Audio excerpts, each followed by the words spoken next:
ó sọ ẹ̀ṣẹ̀ tó ṣe fún bàbá ẹ̀. Mo wí wọn. Ó wí wọn. Ó sọ kinní ọ̀hún fún mi, ó rojọ́ ọ̀hún tábàtàbà. Orúkọ mi ni Samuel Oniyitan. Mo ń ṣe eré orí ìtàgé Nollywood Yorùbá and English.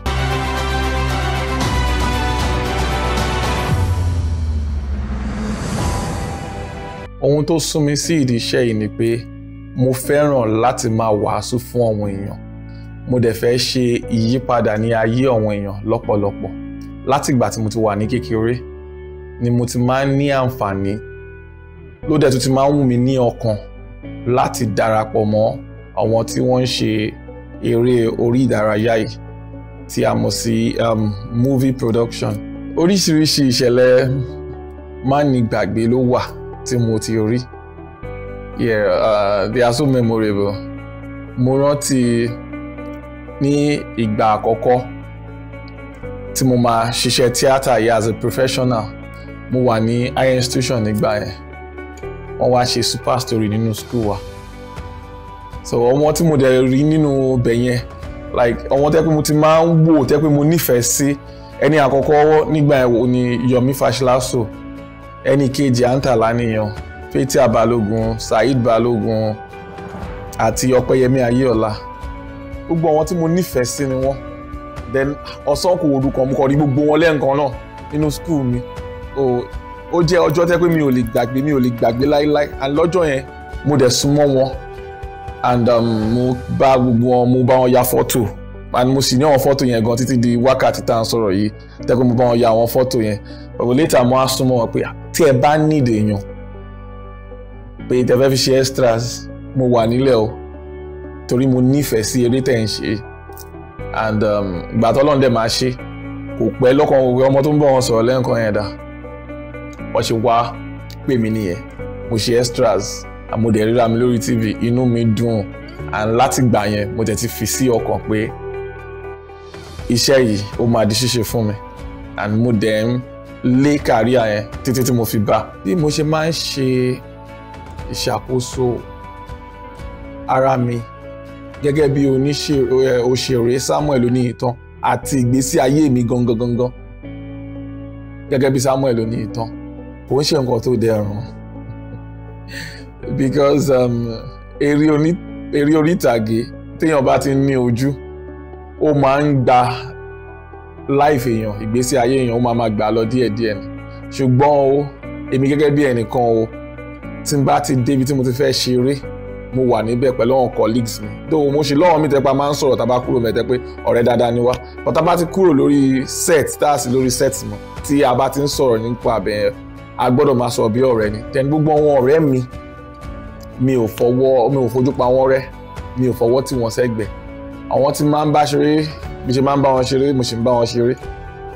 ìgbà mi wà máa lọ láàrin àdúgbò àwọn ẹlòmíì lè fẹ́ bá mi ya fọ́tò wọ́n á máa bẹ̀rù láti wá bá mi but téèyàn kan bá wá rányàn sí mi màá ní kí ló dé tó lè wá bá mi now I'm just the normal person irú èèyàn kan tí mo jẹ́ náà ni mo sì jẹ́ kò sí nǹkan tó yàtọ̀ lára mi ìyàtọ̀ kékeré tó kọ̀ wá bẹ́ẹ̀ ni pé ẹ̀ ń rí mi lórí amóhùnmáwòrán yín. Ìwọ ni ọkọ àfẹ́sọ́nà mọ́ mi. Àfẹ́sọ́nà àfẹ́sẹ̀ǹkùlé ni ń gbọ́. Àmọ̀ràn fún àwọn tó ń bọ̀ lẹ́yìn tí wọ́n fẹ́ ṣiṣẹ́ orí ìtàgé tó ń dẹ̀ fẹ́ kó wọn èèyàn máa rí wọn lórí amóhùnmáwòrán ni pé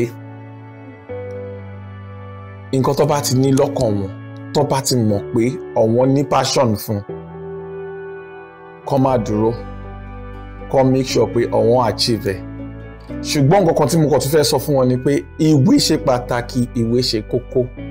wọ́n nídìí láti kàwé cause ṣẹ́rí láyé ìtẹ́yàn bá fẹ́ tàtà gan nísìnyí tí ò bá kàwé ó lè regret ẹ̀ lọ́jọ́ iwájú so nǹkan téèyàn bá ń ṣe téèyàn bá ti fìwé mọ̀ tó dẹ̀ tó wá fi ọpọlọ orí kún ó máa ṣe àṣeyege lórí ẹ̀ bí òkìkí ṣe ń affect relationship mo máa ń believe pọ̀ owó èèyàn ló wà ṣẹ́rí òkìkí tá à ń sọ yìí èèyàn onímọ̀ tó bá máa dé báyàn wàá kọ̀ mọ̀ pé òkìkí yẹn ti dé ni kò ń ṣe nǹkan téèyàn ń plan fún kò ń ṣe nǹkan téèyàn ń prepare but ó wá kù sí ọwọ́ èèyàn láti mọ bó ṣe máa place ara ẹ̀ tí òkìkí yẹn kò fi ní kó sí lórí because ó máa ń come with pride if care is not taken. Kó tó kọjá ń bí báyìí àwọn èèyàn ti gèmí gẹ́gẹ́ bí èèyàn kan mo máa ń rí oríṣiríṣi challenges gbogbo àwọn area boys tí n bá ti park bẹ́ẹ̀ mo fẹ́ lọ filling station pàápàá ládùúgbò mi tó bá ṣe rí mi báyìí ogun tí màá máa juwọ́ jùsẹ̀ but mo wá try láti build relationship pẹ̀lú wọn over the time so that normally kò ní ṣe pé tí máa fún wọn ní 200 naira tó máa sọ pé wọ́n fẹ́ 5,000 lówó mi 10,000 wọ́n máa ń ṣe dáadáa but ó depend lórí bí èèyàn bá ṣe rẹ̀rẹ̀ èèyàn sílẹ̀ èèyàn máa try láti rẹ̀rẹ̀ èèyàn sílẹ̀ ni ipa tí wọ́n ń kó àti ọ̀nà tó lè gbà láti affect social and cultural change òun ni pé ìwàásù gbogbo nǹkan tá à ń ṣe níbí báyìí tá à ń ṣe lórí eré orí ìtàgé ìwàásù ni o kò dẹ̀ sí story tí a kọ tí ó yẹ pé even èyí tẹ́ pé èèyàn orúkọ lórí ni tí ó ń ṣe true life story kò sí báyìí máa kọ téèyàn bá máa wò lọ wò bọ̀ ó máa ní nǹkan kan tó jọ mọ́ ó máa ní nǹkan kan tó ṣẹlẹ̀ tó jẹ́rú ẹ̀ so nǹkan téèyàn kọ́ ní láti kọ́ níbẹ̀ ni pé nǹkan dáadáa tó ń sọ níbẹ̀ then tí irú nǹkan báyìí bá wà òun gangan ni kó máa dì mú kéèyàn máa kó in case irú nǹkan báyìí bá ṣẹlẹ̀ this is the solution ọ̀nà tí máa gbé gbà lélẹ̀ ẹ má wo ìwà àwọn nǹkan tó ń ṣẹlẹ̀ most of them ó lè jẹ́ propaganda ni ẹ má wo bí akọ́n sọ pé ẹ lágbájá ṣe kinní kan ó ṣe gbá ó ṣàwò but nǹkan tó ń preach fún wa nínú eré yẹn òun gangan ní ká dì mú and most of them if they can make them ambassador ọgbọ́n orí wọn àti nǹkan tó dẹ̀ ń ṣe wọ́n máa tún máa fi tọ́ àwọn èèyàn sọ́nà.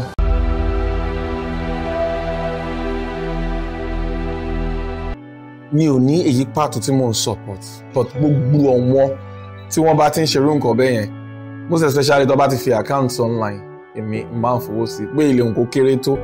gẹ́gẹ́ bí mo yẹ sọ lẹ́ǹkan yẹn pé ẹni tó bá fẹ́ rìnrìn ogún ọdún ó bẹ̀rẹ̀ pẹ̀lú ìgbésẹ̀ ẹyọ kan ni so even kó jẹ́ as low as 1,000 naira mo ní kó jẹ́ 500 naira tó bá fi lè ti fi account yẹn síbẹ̀ tí mo dẹ̀ rí pé ó ń lọ síbi pé ìtọ́jú ni mo máa fowó síbẹ̀ tí èèyàn 1 million bá fi 500 síbẹ̀ that is 500 million kò sówó tó kéré láti give out èmi náà dẹ̀ máa ń ṣe níwọ̀nba títí mi bọ̀ èmi òun kàn ń láì kí n máa gbé sórí afẹ́fẹ́ ni àwọn èèyàn tún máa ń sọ fún mi pé ó yẹ kí n máa gbé sórí afẹ́fẹ́ so that pé kò ń ṣe pé mo fi ń gbéraga so that àwọn ẹlòmíràn á lè mọ̀ pé ó yẹ kó wọn máa ṣe irú ẹ̀ pé because àwọn tí ebi ń pa àwọn tó need nǹkan àwọn tó wà homeless ó pọ̀ so ìfà òbúdẹ ìwà yìí náà ó ní àwọn kan wà tẹ́ pé èmi mo mọ̀ àtẹ́lẹ́dà mi tẹ́ pé máa ń bá wọn sanwó school wọn tẹ́ pé èmi ó lè jẹ́ bóyá widow ni divorcee mo lọ́wọ́n kan tó jẹ́ pé wọ́n wà nínú agenda mi tẹ́ pé mo máa ń sanwó schools wọn and some other things like that. ọdún 2023 ó ní ipa tó dáa ó dẹ̀ léyìí tí ò dáa lọ́dún 2023 ó ní ipa tó dáa ó dẹ̀ léyìí tí ò dáa. tí bá ní kí n máa wò ó kí n gbé wò síra wọn ní tèmi o mo fi pé èyí tó dáa níbẹ̀ ó pọ̀ ju èyí tí ò dáa lọ. èmi l'adventures o mo travel mo lọ fún sightseeing mo lọ fún vacation so I did a lot of things like that then àwọn ọkọ náà dẹ̀ tún wà tẹ́ pé gbọ́n mi sí kò tó akọ̀dì lójijì akọ̀dì pé change sáfẹ́rẹ́ lọ pé ó yẹ kówó mi ti wọlé kò wọlé tí ó dẹ̀ kí n rí bẹ́ẹ̀ so ó ní èyí tó dá ń bẹ́ẹ̀ ó dẹ̀ lé èyí tó dá. pinnu ọdún 2024 èmi ní fúnra mi ni pé mo fẹ́ jẹ́ èèyàn mo fẹ́ dáa ju bí ṣe wà tẹ́lẹ̀ lọ mo fẹ́ kí 2024 mi kó dáa ju 2023 lọ kó dáa ju gbogbo years tí mo ti lò nílé ayé yìí lọ mo fẹ́ kó jẹ́ the best mo fẹ́ improve ara mi as a person gẹ́gẹ́ bí òṣèré onítàgé as a business owner gẹ́gẹ́ bí oníṣòwò mo fẹ́ improve ara mi. orúkọ mi ni Samuel Olúṣíjì Oniyitan òṣèré onítàgé ni mo jẹ́ o ìkànlé Orisun TV la wà yìí ẹ má gbé kúrò ńbẹ̀ o eré tó a máa ṣò fún yín àwọn eré ìdánilárayá ẹ̀yin náà mọ̀ èmi náà máa ń wò ó máa ń dùn o tí bá ti ń wò báyìí mi ò fẹ́ gbé kúrò ńbẹ̀ ni o ìgbà mi wà mo máa ń program channel mi síbẹ̀ ni pé ẹ má change ẹ ti gbọ́n pa don't change the channel ẹ dúró ti ìkànlé Orisun. Adífá fún Ọ̀rúnmìlà bàrà àgbọ̀nì rẹ̀ bàbá mi ẹ fọ̀rùn mi là lẹ́nu ọ̀rọ̀ tá à ń sọ yìí ẹ jẹ́ kó ọ̀run mi là jókòó sẹ́gbẹ̀ẹ́ kan káwọn náà wà láàyè títí wa ẹ fọ̀run mi là sílẹ̀. ṣùgbọ́n ọ̀run mi là bàrà àgbọ́n ni règún. bàbá mi ẹ fọ̀run mi là sílẹ̀ ẹ fi sílẹ̀